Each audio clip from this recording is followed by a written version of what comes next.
Eh bien bonsoir à tous les amis, on se retrouve ce soir pour le débrief de OL FC Nantes. Donc avant de commencer ce petit débrief du coup, j'aimerais rendre un hommage du coup, un hommage plutôt, un message de remerciement plutôt pour le COP Virage d'Or qui à l'occasion des 70 ans de notre club a établi ce magnifique typo que vous voyez en haut à gauche de votre écran. Ces gens qui respirent OL, respirent OL, mangent OL, vivent OL tout simplement, qui sont des vrais supporters qui ne lâchent rien, que ce soit dans les bons et mauvais moments. J'ai beaucoup de respect envers ces personnes qui se donnent autant de mal pour ce club qui nous anime. Et j'aimerais tout simplement vous remercier. Et magnifique tifo, magnifique. Bon, du coup, passons maintenant au débrief. Alors le débrief de Lyon, donc Lyon-Nantes, victoire 3-0, victoire écoutée sans trop de bavure. Donc alors on a eu un match quand même, je trouve, en deux teintes, on va dire, depuis une première mi-temps, une deuxième mi-temps qui était complètement différente, mais qui, on va dire, ce que je vais y rentrer dans le sujet maintenant. Ce que je veux dire par là, c'est qu'on a eu une première mi-temps où Lyon a été très moyen dans le jeu. Je trouve qu'on n'a pas produit forcément du beau jeu, je trouve que Nantes ne jouait pas forcément mal. Mais un Lyon qui a été très réaliste, on le voit déjà d'entrée sur les 5 premières minutes de jeu avec un but de Toko Ekambi, Toko qui d'ailleurs pour moi n'a pas fait un bon match, j'en reparlerai un peu plus dans les flops, mais effectivement qui n'a pas fait un super match je trouve.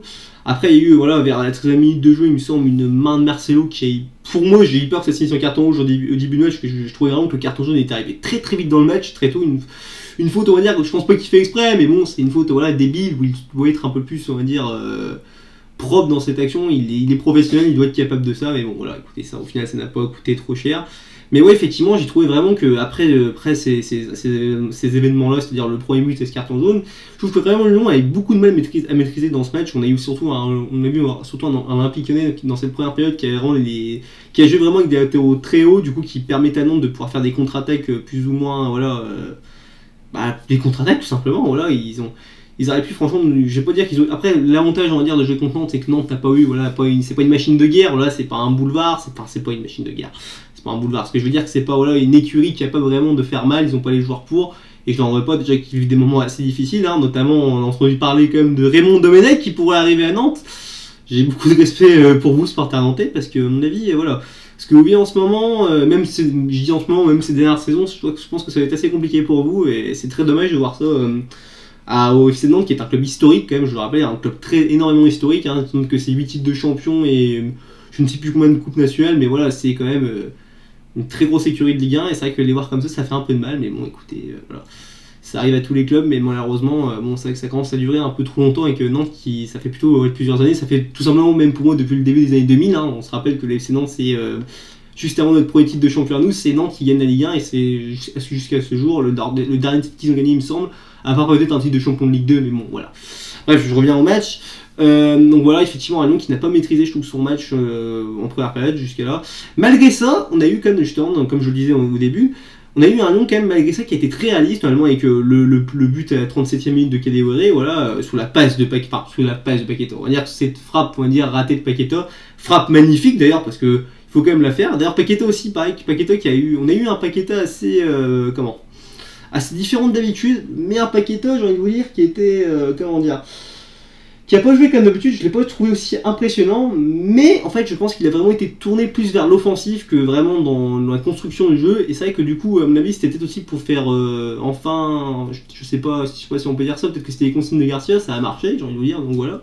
Mais c'est vrai qu'on n'a pas eu le même Paqueta, mais sans ça Paqueta fait quand même un assez bon match, il fait pas un top match, mais il fait son match quand même, parce que déjà il marquait juste après, donc je disais, sous le deuxième but, la frappe, on va dire, orientée, si on peut dire ça comme ça, il se retourne, il frappe, Kadewere qui suit bien, Kadewere encore un top ce soir, Kadewere qui enchaîne les matchs, qui est là, qui fait les bons mouvements, qui fait les bonnes courses, ça fait vraiment plaisir, Derrière, à la 44e minute, on a du coup le but de Paqueta, derrière qui enfin ouvre son compteur cette saison. On reprochait beaucoup à Paqueta, malgré qu'il soit très fort dans le jeu, qui nous apporte beaucoup, qui était très technique, qui était capable de casser des lignes et tout, qui n'avait pas encore de stats.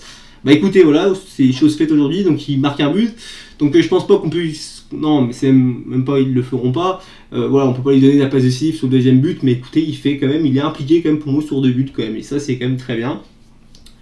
Donc écoutez, j'ai envie de vous dire, Première mi-temps là où assez haché, voilà. Et aussi, oui, ça, je vais le dire aussi sur la 44e, à la 44e minute, du coup, au troisième but, parce que moi j'ai marqué un truc que j'ai marqué là parce que je voulais m'en rappeler derrière. Awar, on peut aussi parler d'Awar qui, on va dire, voilà, qui fait son travail sur le troisième but, bon, qui, on va dire, plus ou moins rate sa frappe. Et ça aussi, qui a des bris, c'est pour ça que j'ai encore mieux aimé, j'ai encore beaucoup aimé ce soir. C'est pareil, voilà, très altruiste, surtout très intelligent cette petite passe en retrait. Et le but de Paqueta, ça fait 3-0. Écoutez, on se laisse là-dessus sur la troisième mi-temps. Écoutez, 3-0, 3-0 net, sans être fort, enfin sans être impressionnant dans le jeu. Bah écoutez, c'est peut-être la preuve, voilà, qu'on a vraiment une équipe qui est vraiment bâtie. Et, enfin non, c'est même sûr qu'on est bâti, je vous le dis depuis un petit moment pour le titre. Enfin, je vous le dis pas depuis un petit moment, mais vous m'avez compris. Voilà. On prouve encore ce soir qu'on est vraiment, pour moi, on est même sûrement là vraiment bien parti pour être en Champions League par rapport à ce qu'a fait Marseille. Voilà. Écoutez, première mi-temps qui se termine comme ça. Après, on a une deuxième mi-temps qui, pour le coup, je trouve qu'on a entamé cette mi-temps vraiment avec. J'avais peur qu'on se relâche un peu, ou alors vraiment. En fait, pour moi, il y avait deux possibilités. Soit on se relâchait, on laissait un petit peu, voilà, on gérait et tout, parce que je ne voulais pas, parce que par rapport, je pense qu'il est important de marquer des buts, surtout quand on voit Lille qui, voilà, ne lâche rien. Ce soir, Lille qui a encore gagné d'ailleurs. Donc Lille, finalement, je m'en compte aussi que Lille, ça, moi je pense que on peut les même, je vais pas dire au niveau, voilà, de l'effectif et tout, mais au niveau, enfin, même s'ils ont quand même un très bon effectif, Lille, aussi dangereux que Paris, parce que quand même, il faut le dire, voilà, Lille ne perd pas de points. Voilà, Lille qui quand même a gagné à Montpellier, c'est pas facile. Hein, je sais pas, nous on n'a pas réussi à gagner. Je me rappelle même plus si Paris a joué à Montpellier ou s'ils ont joué à domicile ou s'ils ont joué, je sais plus. Mais il faut aller gagner à Montpellier, donc voilà, les Lillois qui ne lâchent rien, donc on est quand même. Et bon, le PSG qui a gagné face à Strasbourg, mais bon, ça c'est logique, voilà. Voilà, on a quand même, je pense que vraiment pour moi, là on a enfin peut-être juste avant cette semi de première partie de saison, parce que bon, il nous reste techniquement, on a que 17 journées, on n'a pas joué les deux autres matchs, vous savez que normalement, il y a 38 journées en tout, il nous reste 2 journées, c'est-à-dire qu'on avait joué contre tout le monde à part 2 équipes qui sont Lens et Rennes. Donc je sais plus pourquoi je disais ça, oui, donc je disais ça parce que par rapport que pour moi, voilà, je pense que la première partie de tableau, ça va, enfin les 3 premiers, pour moi, ceux qui sont pour l'instant le mieux placés pour aller en Champions League, bah, c'est clairement nous, du coup, Lyon, Lille et Paris, du coup, qui seront pour moi sûrement les Européens en Champions League l'année prochaine. Donc on verra bien quand ça se passe, écoutez, pour l'instant on est bien parti. Donc voilà, je disais, donc sinon, quand deuxième mi-temps, on est bien rentré dans le match, donc vraiment là, par exemple, pour le coup, voilà, on est bien rentré dans ce match. Donc ce que je voulais dire aussi tout à l'heure par rapport à ça, c'est que soit on levait le pied, ou soit voilà, on attaquait, on essayait de marquer le plus de buts pour vraiment rester collé à Lille, enfin pour vraiment essayer d'être champion d'automne et de devancer Lille. C'est ce qu'on a essayé de faire, on n'a pas réussi, mais c'est dommage parce que je trouve que pour le coup, bah, paradoxalement, on a fait une meilleure deuxième mi-temps pour moi que la première. C'est assez bizarre à dire, mais je trouve qu'on a été plus dangereux, on a été plus créatif, si je peux dire. Et ça n'a pas payé parce qu'on a eu surtout ce soir pour moi un Memphis Depay qui a beaucoup vendangé. Alors, Memphis Depay, certains vont dire qu'il a fait un bon match, certains vont dire qu'il a fait un mauvais match. Moi les gars, je vais peut-être avec vous, je vais être entre les deux. Pour moi, je peux comprendre ceux qui disent qu'il fait un mauvais match parce que c'est vrai qu'il a été peut-être un peu perso. Parfois, après les gars, on gagne 3-0, je veux dire encore, voilà, ça serait 1-0, 2-0, je pourrais me dire ok, tu vois, mais bon, on gagne 3-0, on a de l'avance, on maîtrise le match. Je peux comprendre peut-être un peu qu'ils veulent un petit peu faire gonfler ses stats, voilà.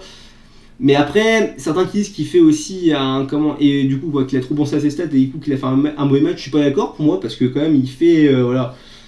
Dans le jeu, il est quand même utile, mais Memphis Depay, il a créé il a créé des espaces, voilà, et surtout la première mi-temps, par exemple, pour le coup, on l'a vraiment pas vu, mais je trouve que c'est bizarre à dire, mais je trouve que comme je disais tout à l'heure, paradoxalement, il fait pour moi une mi-temps qui est assez, en fait, il a pas le même rôle qu'on prend en deuxième mi-temps.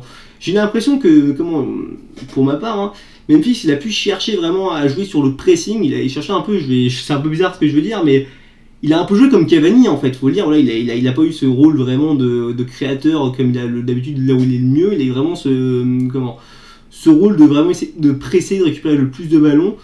Voilà, c'était peut-être je sais pas si c'était vraiment une consigne de Rudy Garcia, mais écoutez, je trouve que ça a plutôt bien marché parce que même si on a vu que par rapport à ça, il nous a beaucoup aidé et même toute l'équipe globale a été très au pressing devant, c'est pour ça qu'on a subi également des petites contre-attaques qui.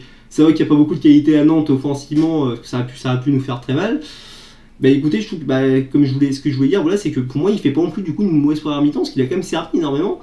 Donc voilà, je suis pas d'accord. Moi, je pense que je peux pas le mettre en top, c'est clair, parce que pour moi, les ratés qu'il fait, notamment le moment, la deuxième mi-temps, la fin de deuxième mi-temps, il est tout seul devant le but, voilà, il la rate.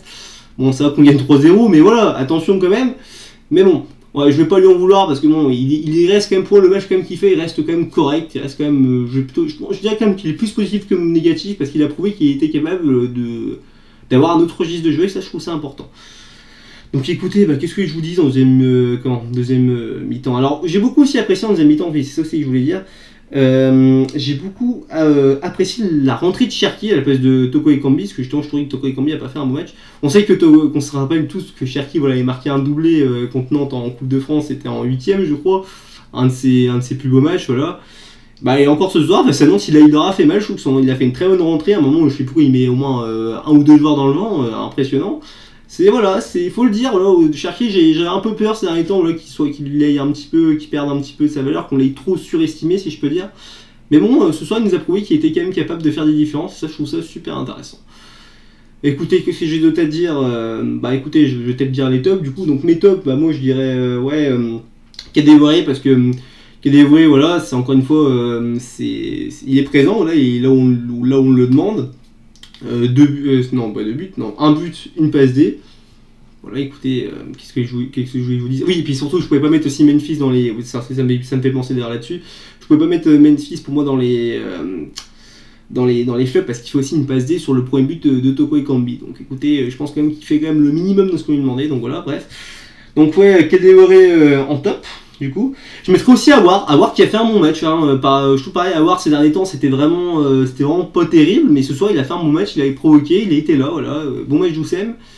Et puis écoutez, après je pourrais mettre plein d'autres joueurs. En fait, je pourrais mettre aussi, je voulais essayer de mettre aussi un peu en avant Garcia qui a fait quand même un bon coaching. Alors autant Garcia, c'est sur le plan humain, je déteste ce mec.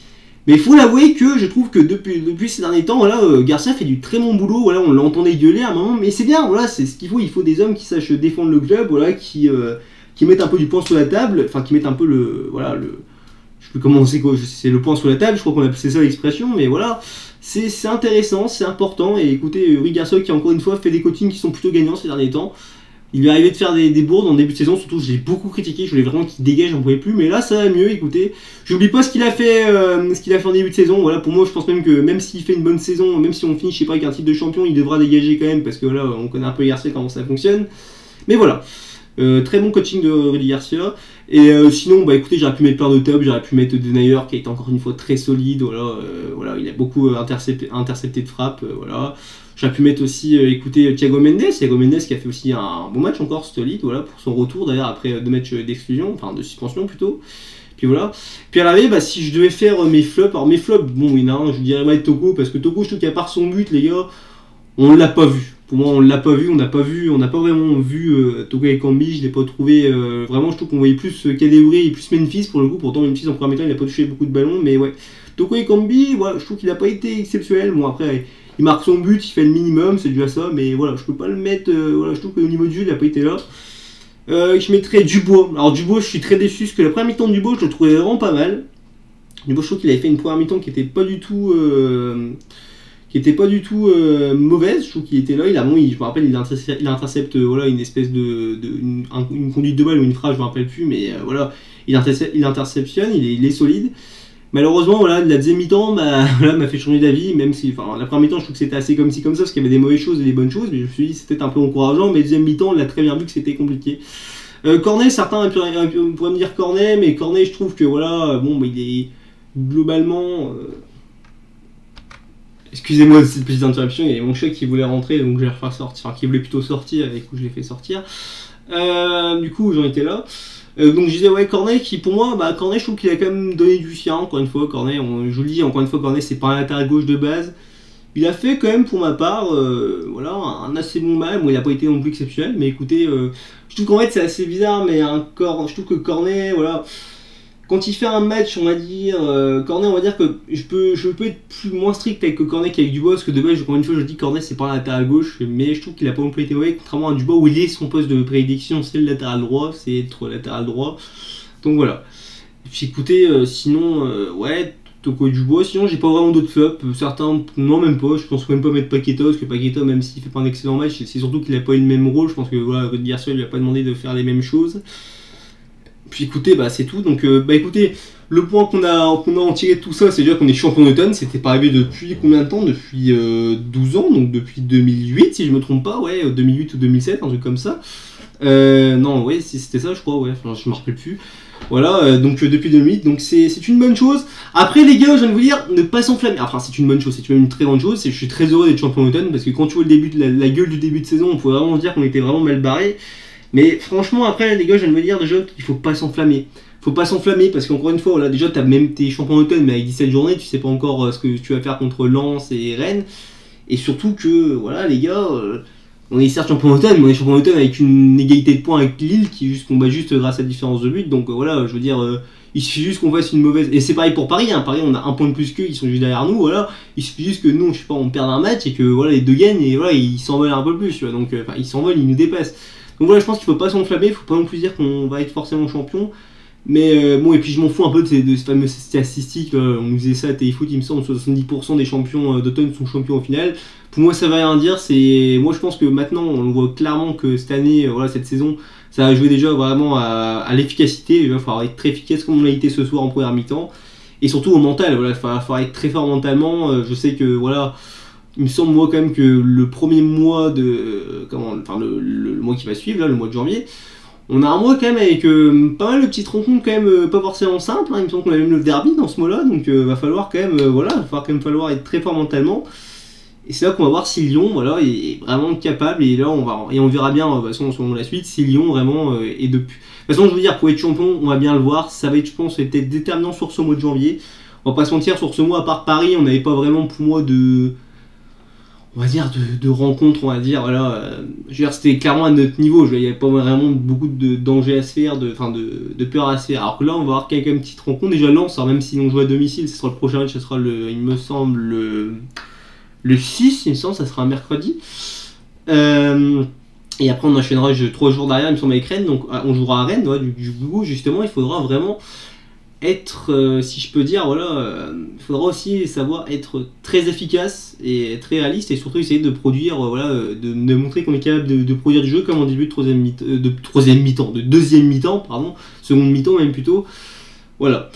Écoutez, qu'est-ce que j'ai d'autre à vous dire? Bah écoutez, à part ça, ouais, donc je disais aussi ça aussi au début de vidéo, c'est aussi je le disais, donc on a appris aussi ce soir en plus que, bon, au moins sur le titre, on peut avoir encore beaucoup de doutes, faut pas s'enflammer. Par contre, il est clair que pour moi, on est clairement très très bien parti pour être en Champions League l'année prochaine, voilà, faut le dire. Marseille qui a fait encore un faux pas ce soir, voilà, défaite 2-1 face à Angers. Voilà, ça fait du bien, je vous avoue, parce que bon, ça nous en retire un petit point en moins, j'avoue que, puis surtout, moi ça me ferait vraiment chier de voir Marseille en Ligue des Champions par rapport à ce qu'ils ont fait cette année et par rapport à l'effectif qu'ils ont, parce que pour moi, et même ce qu'ils produisent, hein, parce qu'il faut quand même le dire, Marseille au niveau du jeu c'est vraiment pas terrible, hein. J'estime qu'ils ont quand même, je dis surtout qu'il faut avoir de la réussite, mais eux des fois c'est limite s'ils ont trop de réussite, quoi. Je veux dire, à un moment, voilà, stoppez-vous, je veux dire, c'est bon, les coups de chat je veux bien, mais pas tout le temps. Enfin bon, c'est pas le sujet, écoutez, à part ça j'avais rien d'autre à dire. Je vous souhaite du coup à tous de bonnes fêtes pour ceux qui sont en famille, un joyeux Noël du coup, parce que bon, demain on est le 24 il me semble, ouais, on est le 24 demain. On est le 24 demain, écoutez, de joyeuses périodes de fête, joyeux Noël et bonne année du coup, enfin bref, j'ai pas d'autre mot de fin. Écoutez, on se retrouve, alors là pour le coup, si je voulais dire ça, bon, pour ceux qui vont me suivre, il y aura peut-être des vidéos, on va dire hors débrief, si je peux dire, des avis que je peux avoir, qui seront un peu plus travaillés, parce que je parle un petit peu, voilà, en roue libre, si je peux dire. J'essaierai par exemple de parler par exemple peut-être de mercato, de ce que je peux attendre, de ce que nous avons besoin, surtout ce que je dois attendre, ça je n'attends rien, mais ce que je veux dire c'est plus ce que pour moi les points faibles de l'OL, où l'OL doit essayer de se renforcer, ou alors même je ne sais pas, parler on va dire des sujets qui sont, enfin, on verra bien en fait, vous verrez bien, juste que je peux vous, il faut vous préparer peut-être à avoir une vidéo sur le mercato, ce genre de choses, voilà. Écoutez, c'est tout ce que j'avais à vous dire, et puis écoutez, on se retrouve du coup, je ne sais pas quand, mais bon, joyeux Noël à tous, et encore une fois, nous sommes champions d'automne, voilà, profitez-en, et c'est tout, voilà, au revoir.